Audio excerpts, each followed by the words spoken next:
The 2022 Ford Maverick.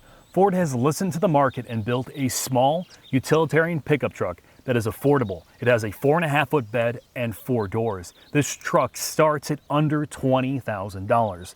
The trim level we have in this video is the XLT, equipped with the hybrid drivetrain. This is a front-wheel drive truck, and it comes in at around $22,000 or $23,000, which makes this extremely cheap, at least in this day and age. When you get into this truck for the first time, the cab is exactly what you're expecting. It is very utilitarian, with a good focus on ruggedized interior materials, which means, at least at this trim level, everything is a mix of cloth and hard rubberized plastic, which should wear very well.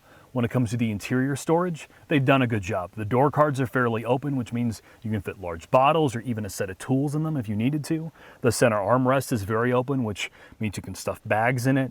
The glove box is big, and the rear seats fold up, which means you can use this as almost a small SUV or CUV when it comes to rear storage.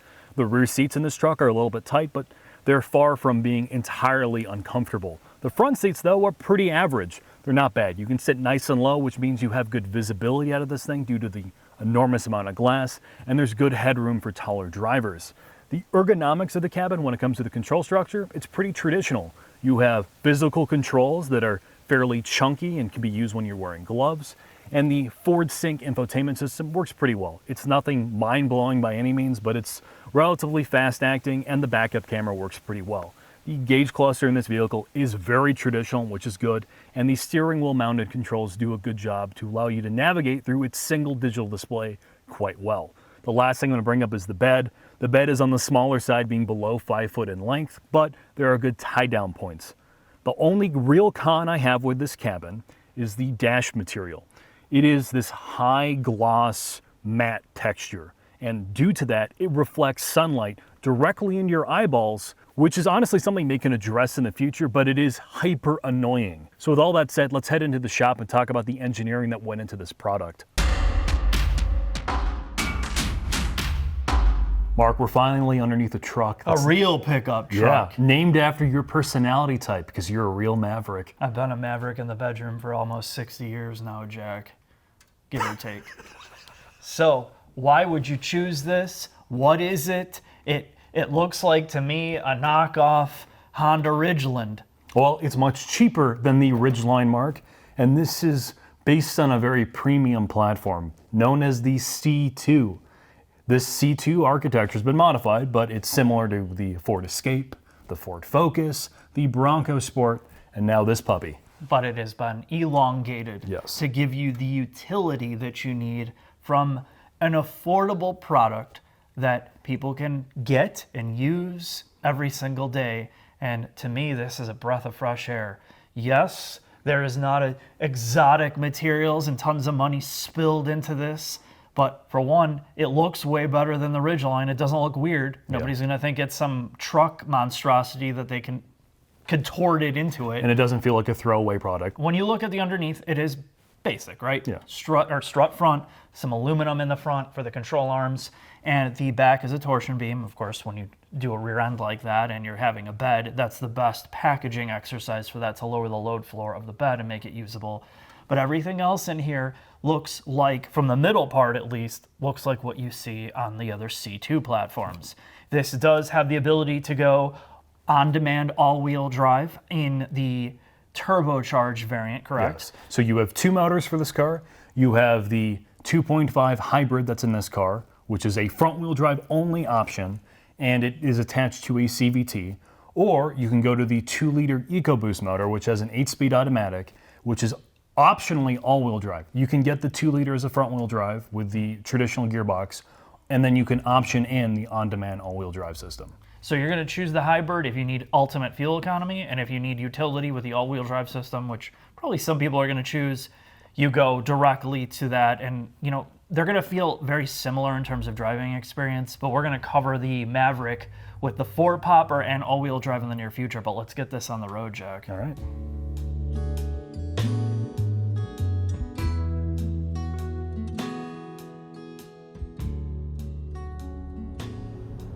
Oh, the new Ford Maverick, Jack. Hybrid. And unfortunately, not a lot of people can get this right now because of the potato chip shortage. All right. I like my kettle chips, Mark. I don't. They're too crunchy. But you know what's not crunchy?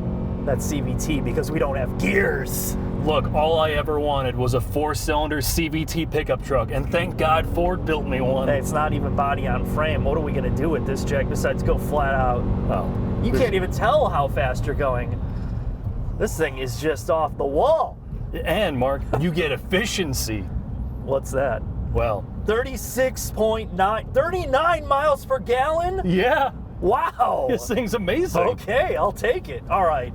So you did the interior commentary. You kind of put in some little dribbles of how I feel about it. But here's the thing.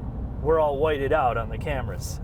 Nobody is buying this because they care about the engine, the transmission, all of that. They want a cheap, when I say cheap, $20,000 starting is almost non-existent in at least North America. Below $20,000 starting. What is it, $19,995? Yeah, something like that, but okay. still. Yeah. So all of the things that you typically complain about do not apply here.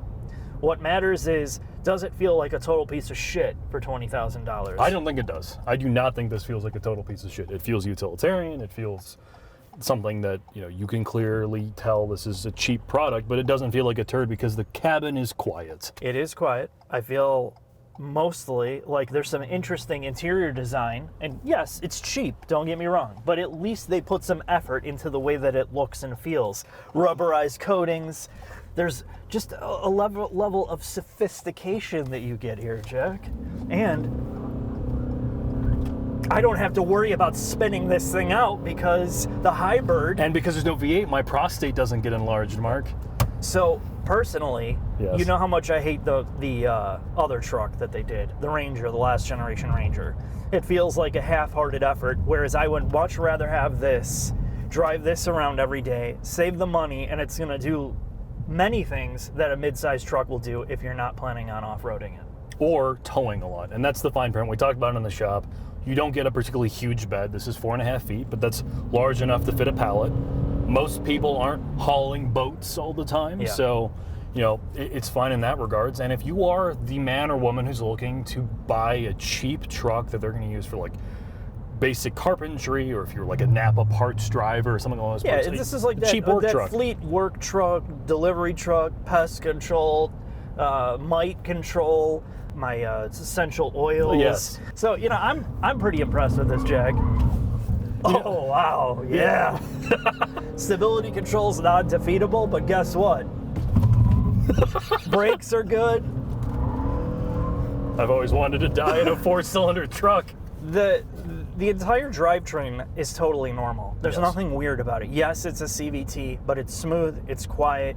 It is just a buzz-free, drama-free experience, and it rides good. Yes, it doesn't ride unnecessarily harsh for being it is a truck, but like a faux unibody truck. What it set out to do very well. Be a affordable truck that gets good fuel economy, has a bed, and 4 doors. Now let's just hope, Jack, that it's reliable.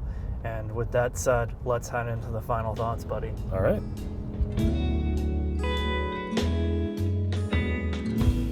The final thoughts on the Ford Maverick.